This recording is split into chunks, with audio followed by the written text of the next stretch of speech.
Sector 1, fire. Sector 1, go ahead. I'm on scene at 108 South 17th. We've got light smoke showing from a single-story commercial building. Working fire, make it a regular alarm. Engine 1 upon arrival. Let's see if we can get in. Let's see if there's an FDC in the back before we do anything here.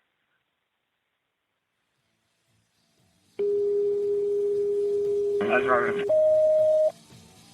I'll be establishing 17th Street Command.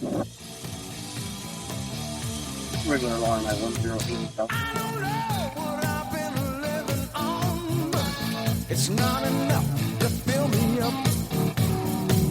I need more than just words to say. I need everything this life can give me. Hey, yeah. 'Cause sometimes it's not enough. Ow!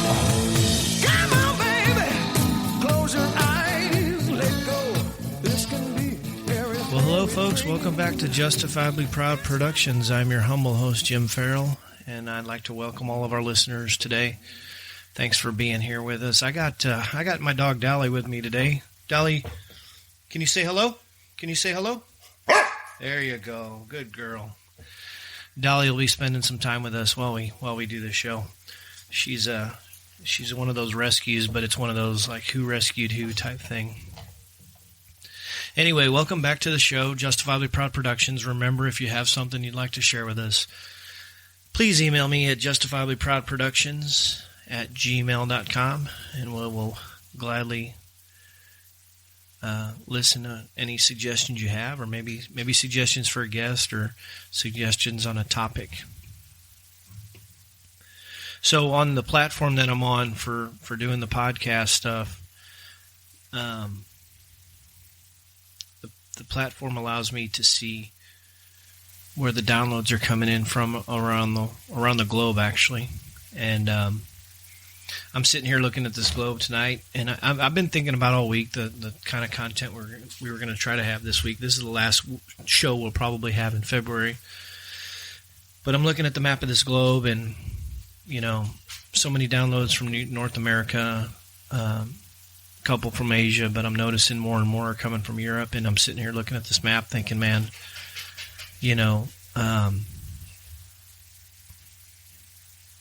with what happened this morning over in Ukraine, I didn't want the show to become opinionated, but I just want people in Europe to know that at least the Farrell family's thinking about you. We hope that during this time, hopefully it gets resolved quickly, but during this time that if Justifiably can provide some sort of escape for you to check out and listen, I hope that helps in some way, shape, or form. Everybody I visited with today was either saddened, angry. There was some selfishness too. I mean, I saw some stuff on some of the social media about crypto markets and stock markets and this and that, but when I got up super early this morning around 3:30 or so, and I started listening to I like to listen to a show, a late night show, one of those alternative ones that talks about all different kinds of interesting stuff, UFOs and psychic stuff and politics, and it's really good show, and I've been listening to it since the 90s, but the first thing I do when I turn it on is I'm hearing that this invasion happened, and I'm saddened by it, and that's how it was all day today, thinking about the people over in Europe and what's going on. I just pray that there's hope for humanity. So the other day, I was called out to a fire in my community. It was an unfortunate incident. I was asked to come support the incident and bring some supplies. And as I'm walking away, the fire investigator, I'm going back to my truck. I wasn't even leaving the scene, but he says, "Hey, Chief, where are you going?" I said, "Oh, I'm just going back to my truck." He goes, "You're not trying to pull the Irish goodbye, are you?" And I'm like, "No, if it was the Irish goodbye, trust me, you wouldn't know it." And he started laughing. So I wanted to kick off today's episode with what's the word? Give me what's the word? What's the word, man? And I'm going to introduce to those listeners that may not be aware of what the Irish goodbye is. Now, the Irish goodbye is something that can't be learned overnight. It takes many, many years of practice. I feel like I've perfected it. according to this article I'm about to read and share with y'all, it's apparently rude, but I got to tell you, it's a whole lot of fun.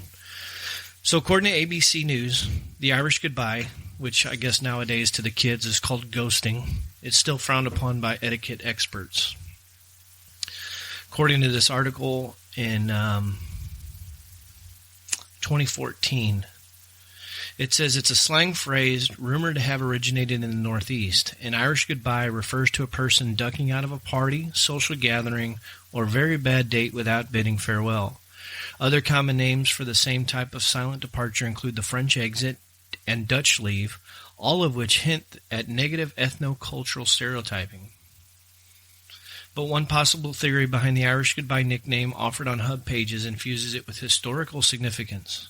It attributes the phrase to the potato famine of 1845 to 1852, when many Irish fled their homeland for America. At the time, distance and technology meant that when someone went to America, they were gone forever, and it was unlikely they would ever again speak to or see friends or family back home. The departure was sudden and absolute. It is also plausible, the site states, that immigrants left for America without telling anyone what they were up to, thereby saving themselves sad, protracted goodbyes and leave-taking. Of its many sobriquets, ghosting is certainly the most innocuous, but the practice is considered rude by any name, according to etiquette experts at the Emily Post Institute.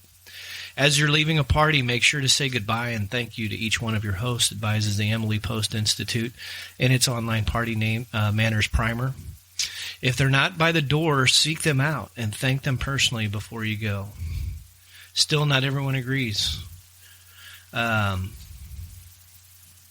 If one suspects he or she may need to bail out of a bash, why not simply say so beforehand?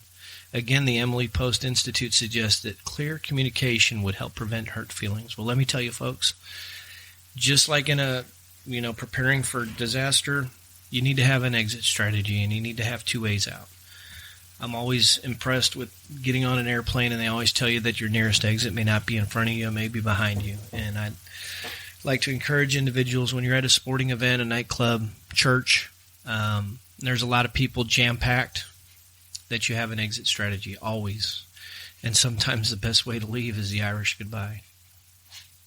So that concludes What's the Word for this week.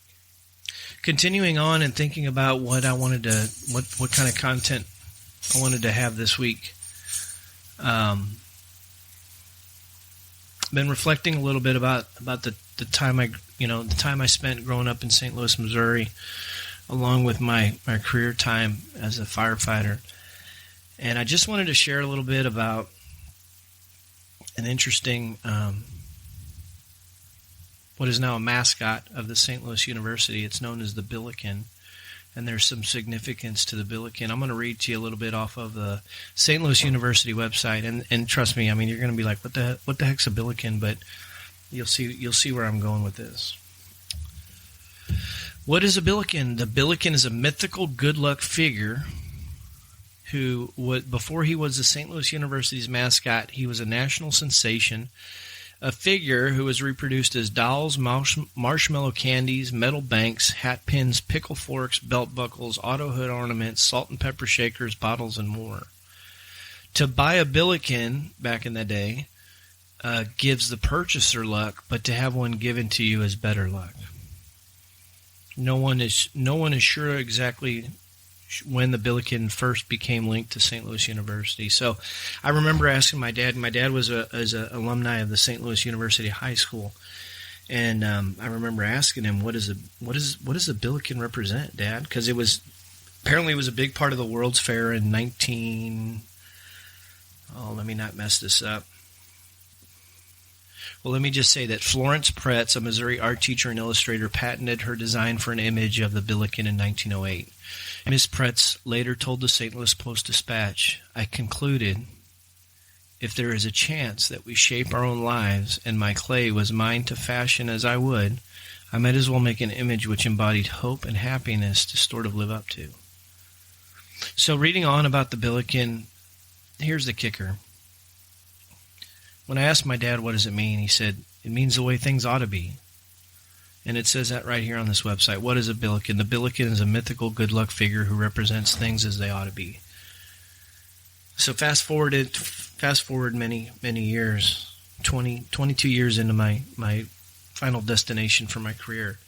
And I remember those days when many of us would sit on the bumper of the pumper or the aerial and talk about the way our organization should be, the way our community should be.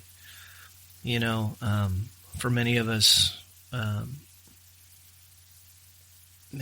were so passionate about what we did that sometimes it's all we thought about. And I don't know that was always necessarily healthy, and it's taken me a long time to get a balance there, but the way things ought to be. I mean, I remember being a young firefighter and sitting there thinking, man, if we would just get the right leader, or if we would just get the right equipment, or if we would just get the right technology, And so fast forward 22 years later, those same people that I was sitting on that bumper with were now at the top. All of us are now at the top. And it's like, okay, we're here now. Like, people are looking at us now to make choices and make decisions that are going to better our community. All of us agree. I think I can speak for everybody that's a part of my team. We want to leave the place better than we found it, But you start seeing how things operate and how the wheels of government don't necessarily turn the quickest. But that doesn't mean that we should let off the gas, in my opinion. And I think that that passion that carries many of us throughout our careers, whether you're in nursing, Border Patrol, a politician, a teacher, no matter what you do in for your career or your livelihood, I don't know that it's ever time to take off the gas. Let me give you an example. I had a captain when I was recently promoted. I had a captain below me who happened to get hired, I think, in 1979. I looked up his date the other day. He was hired in 1979. I was 3 years old when he got hired. And for as long as I known him, I looked at the promotional list the other day because he recently retired, and he took the promotional test for deputy chief before he left. And I looked at his promotional date from when he made captain, and it was like 3 months after I got hired in the department, he made captain. And for as long as I've known him, up until the day he left, I mean, he was mashing the gas. There's certainly parts of everybody that we can remember, but what I remember most about him is that he kept full throttle all through his career, and it was just overwhelming to see. The day it was time to go, it was time to go, And sometimes I think we don't take advantage of our leaders and the people as we're coming up to capture what they have to offer. And I think it's important that we look at the way, we reflect back on how we felt things ought to be. And when you get into those positions, try to do your best to look back and see what you wanted it to be, There's certainly decisions that are made for political reasons. There's certainly decisions that are made because of monetary reasons. But at the end of the day, I think that if you got somebody who cares about you, what more could you ask for? I used to have this saying on the dry erase board in my office when I was in the training division that said, nobody cares how much you know until they know how much you care. And I looked it up today to see who can take credit for that, and apparently it was President Roosevelt. That although it can't be cited to him, they pretty much everything points that he was the one who said that. And it's true. I think if we set the example and try to let people know how much we care, and not by telling them, but by showing them, I think we can leave everything in a better state than when we got here, I like to encourage people in our industry and all walks of life to take the time to show somebody some knowledge you have, or take the time to help somebody along the way, you know? Take 5 minutes to help show somebody that something you learned, that it can be passed on. Don't just let people leave without capturing the good and the bad. You know, there's stuff that I believe there's leadership attributes that, you know, there's people that you take some good and some bad from, and you can learn from everybody. And I think that if you do that, you're going to be a lot more successful.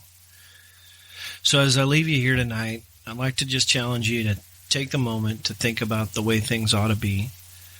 Think about it in your career. Think about it at home. Think about it all over the world.